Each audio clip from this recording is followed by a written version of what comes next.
Últimamente he estado reflexionando un poco sobre mí misma, mis acciones y quién quiero ser.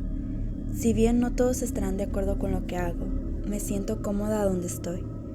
De ahora en adelante estoy resolviendo ser aún más consciente sobre mi propia salud mental, para no terminar en una situación similar a la del gente sobre la que voy a hablar hoy. Como advertencia, la historia de este hombre incluye descripciones bastante inquietantes de violencia, de algunos casos involucrados con niños. Me reuní con este hombre hace algunos meses. Probablemente tendría unos 50 años y parecía bastante alto y fuerte. Tenía el pelo corto y canoso, luciendo algo áspero en los bordes, con una chaqueta de cuero oscura. Cuando abrí la puerta, me saludó con un apretón de manos fuerte, casi doloroso. Le concedí entrada a mi residencia, haciéndome a un lado y señalando el pasillo hacia la sala de estar. «Señor, por favor tome asiento en el sofá. Me reuniré con usted en un momento», le comenté. El hombre se adelantó a mí y localizó el sofá. Se dejó caer sobre el cojín con un suspiro exasperado. Lo seguí poco después con mi silla de la mesa del comedor a cuestas. Coloqué la silla frente a él y me acomodé. «Gracias por invitarme», afirmó el hombre con brusquedad. «Me alegro de haberte encontrado. Escuché muchos rumores de ti. Me sorprende saber que en realidad eres real». Asentí en respuesta. «Sí, me doy cuenta de que puede ser difícil localizarme, pero ese es solo por mi propia seguridad. Antes de comenzar, trajo el pago». Me pasó una pequeña bolsa de papel marrón, de esas que se supone que encontrarías una botella de licor escondida dentro. Acepté el saco, abriéndolo para verificar rápidamente su contenido. «No quiero que pienses que soy alcohólico, ni nada por el estilo. Solía beber mucho, pero ya no lo hago. Arruinó mi vida». Comenzó con un largo suspiro. Crucé las piernas y me incliné hacia adelante, apoyando la cabeza en una mano. «¿Cómo es eso?», le pregunté. El hombre sacudió la cabeza con un movimiento largo, aparentemente dolido por los recuerdos. «Cuando estaba sumido en las garras de mi adicción, perdí a mi hija. Estaba demasiado borracho para ir a buscarla a la escuela. De hecho, estaba tan ebrio que ni siquiera me di cuenta de que era un día escolar. Mi esposa me había dejado en ese momento, así que yo era el único que cuidaba de ella. Fallé completamente en eso. Ella nunca pudo ser encontrada. Señor, lo siento mucho. Ningún padre debería pasar por la pérdida de su hijo», le ofrecí para tranquilizarse, sabiendo que no era suficiente. «Bueno, fue completamente culpa mía. Si no hubiera estado en ese maldito bar todos los días, ella seguiría viva. Lo único positivo que surgió de eso fue que limpié mi situación. Nunca volví a ese miserable lugar y, de hecho, me convertí en investigador. Si bien nunca pude localizar a mi hija, he ayudado a otras familias a reunirse con sus propios hijos», explicó el hombre mientras buscaba en su bolsillo una billetera y me la entregaba. Agarré la billetera, insegura de sus intenciones. Al desplegar el exterior de cuero, vi varias fotografías de niños pequeños, encerrados en pequeñas fundas de plástico. Hojeé cada fotografía antes de devolver el artículo. El hombre sonrió por primera vez mientras explicaba con orgullo. «Esos son todos los niños que he traído a casa con sus padres, muchos de ellos vivos. Resulta que soy bastante bueno en mi trabajo». El hombre se burló de sí mismo. «Si tan solo no hubiera desperdiciado la mayor parte de mi vida en una botella». «Eso es increíble, señor», declaré colocando un mechón suelto de cabello detrás de la oreja. Su sonrisa se desvaneció casi al instante. «Sí, efectivamente lo fue». Hizo una pausa por un momento, pasando pensativamente la yema del pulgar por la barba.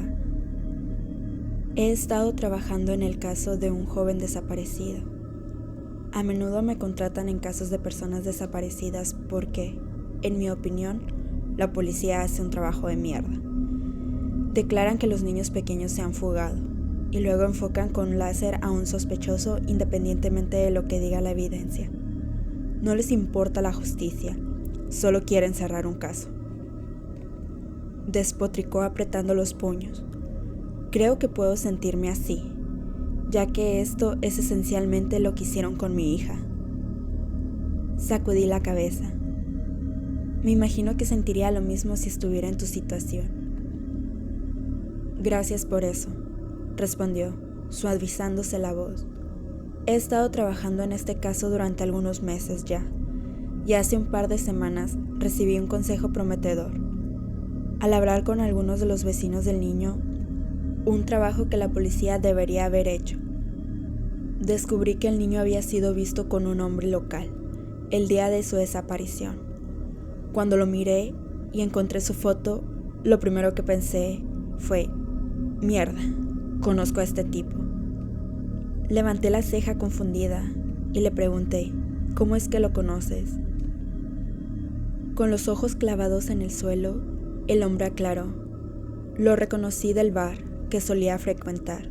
De hecho, hablé con él varias veces. A menudo alardeaba de sus hazañas sexuales.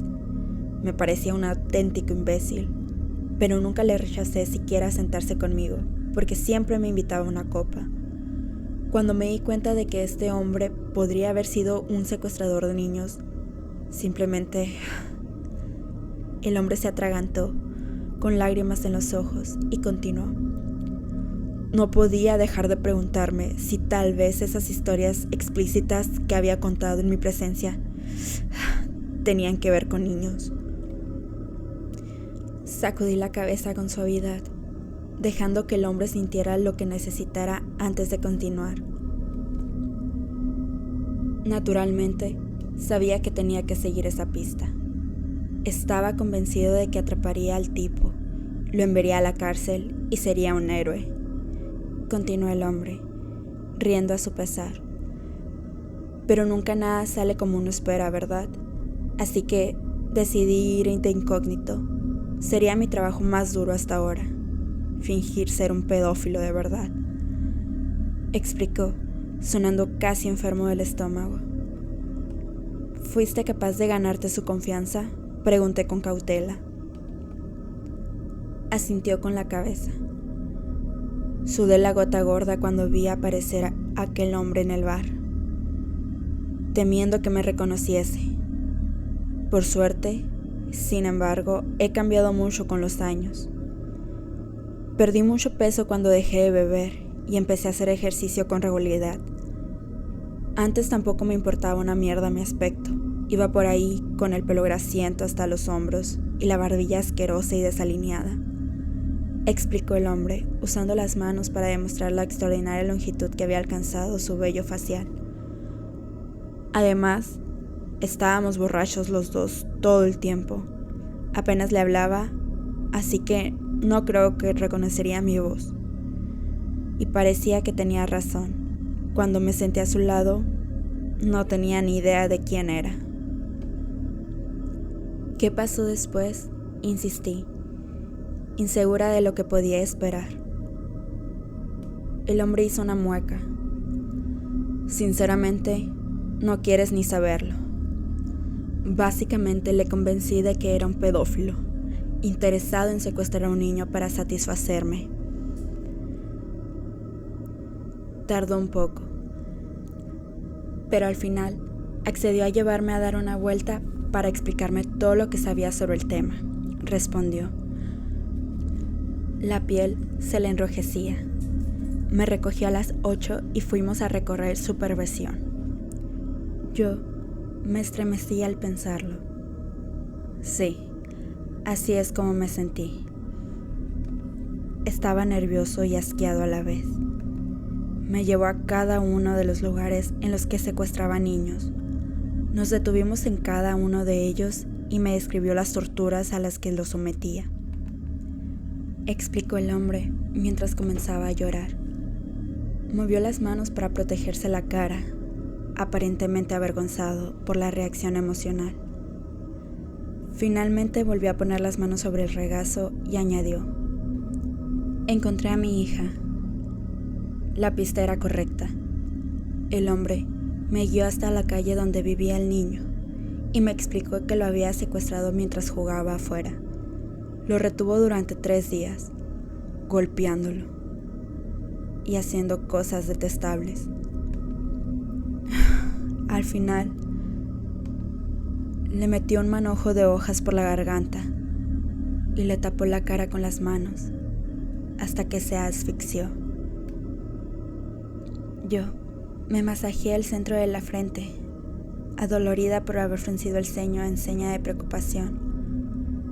El hombre lloró abiertamente mientras permanecíamos sentados, sin decir palabra alguna. Después continuó: pude detenerlo ahí y hacer que me dejara en casa. Tenía la grabación de su confesión y él había dado muchas pistas para seguir investigando las pruebas físicas. Sin embargo, algo me retuvo allí. Necesitaba saber de los demás. No sabía cuántos más había, pero los escucharía a todos. ¿Cuántos eran?, le pregunté. Más de los que podrías creer, gritó el hombre. Escuché durante horas cómo rememoraba con suficiente detalle cada crimen que había cometido. Mantenía vivos a esos niños durante días, torturándolos.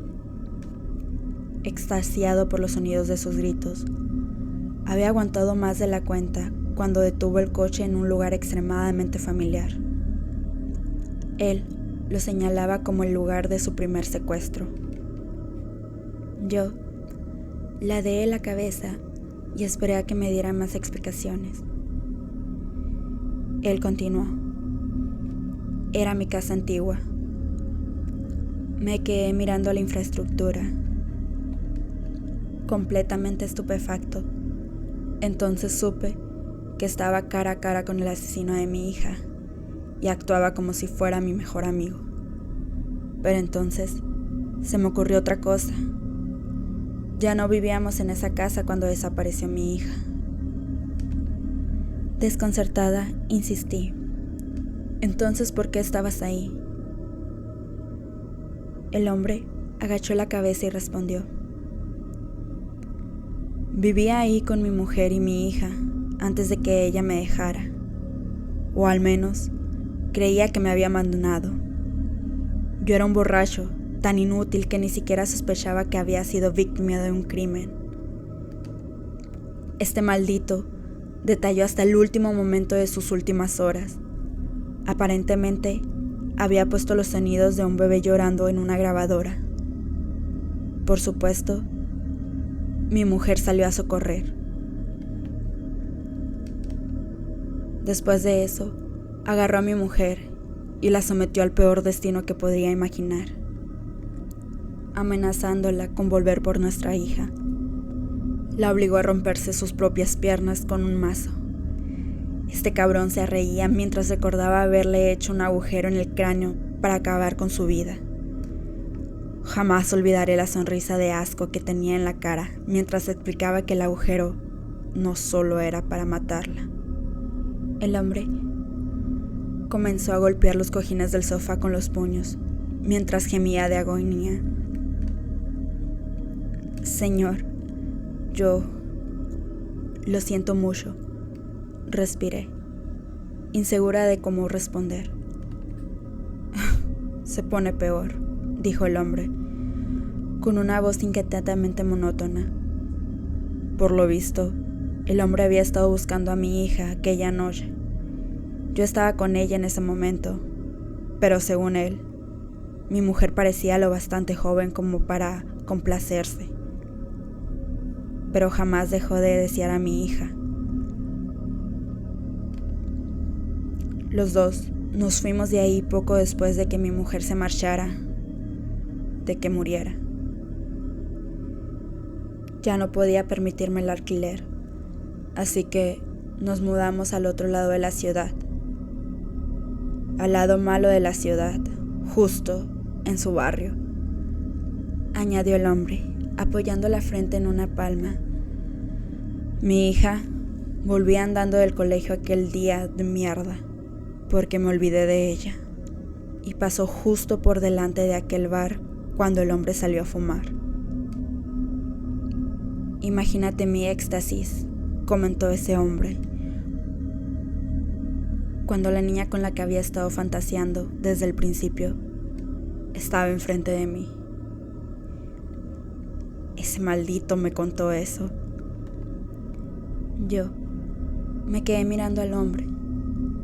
La ira de él volvió a fundirse en desesperación y continuó. La clavó a un árbol en una zona boscosa, volviendo a diario para agredirla. Mi niña vivió 8 días en ese infierno absoluto antes de morir expuesta. Hacía frío, y aquella horrible tormenta de nieve el año pasado acabó por llevársela. Él se atragantó entre lágrimas y continuó con los dientes apretados. El hombre dijo que era como volver a sentir la emoción de su primer matanza, pero mejor. ¿Te fuiste entonces?, le pregunté. No me fui, admitió el hombre. Cuando pierdes el control de ti mismo, es realmente como lo que dicen en las películas. Me puse literalmente rojo. Apenas era consciente de lo que hacía, pero sabía que le estaba matando. Tardé un poco en darme cuenta y comprender plenamente lo que estaba pasando. Había cogido la botella de cerveza que había estado bebiendo y se la había metido dentro. Queriendo, más bien, necesitando que sintiera lo que aquellos pobres chicos debían de sentir. Cogí un martillo que encontré en su baúl y golpeé el fondo de la botella haciéndola añicos. Luego lo golpeé hasta matarlo. No creo que merezca vivir después de esto, y la verdad, no sé si podré. Yo me tapé la boca con una mano, con los ojos desorbitados. Señor, eso es todo lo que necesito oír. Si está listo, prepararé la inyección. Algo que todavía no he mencionado en ninguno de mis casos anteriores es una última oportunidad de retractarse. Por lo general, estoy segura de mi criterio en el momento en que lo ofrezco, pero me gusta ir un 10% más allá para evitar arrepentirme de mis actos. Normalmente, justo cuando estoy a punto de terminar de preparar la hoja, llamo desde la otra habitación. ¿Estás absolutamente seguro de que quieres seguir adelante con esto? Dejo que el cliente responda solo a esta pregunta, para evitar cualquier posible presión derivada de mi presencia. Esta vez, el hombre levanta la voz para responder. ¿Sabe qué? En realidad, no estoy seguro. ¿Por qué no?, pregunté, acercándome al marco de la puerta para discutir más fácilmente su razonamiento. El hombre exhaló un suspiro exagerado. Bueno, para serte sincero, nada me apetece más que morir ahora mismo. He matado a un hombre aborrecible, es cierto, pero independientemente de su comportamiento, tengo que responder por esto. Y lo que es más importante, no puedo dejar que la verdad sobre lo que les ocurrió a mi mujer y a mi hija muera conmigo, explicó mientras las lágrimas resbalaban silenciosamente de sus ojos. Simplemente no está bien. Yo asentí suavemente, volviendo a mi asiento. Lo sé, señor. Debo admitir que me quedé sentada unos minutos en lugar de preparar la inyección. Pude percibir una pizca de aprensión en su voz hasta el final. Le confesé, acercándome al suelo donde había guardado la bolsa de papel para devolverle el pago. Cuando hubo recuperado la bolsa, puse mi mano sobre la suya. has hecho algo horrible, pero sigues siendo un buen hombre. Sientes culpa por los errores que has cometido a lo largo de tu vida. Te habría matado si hubieras querido, pero sé que ese no es el camino que realmente quieres tomar, y lo respeto. El hombre que está decidiendo ser ahora, su hija estaría orgullosa.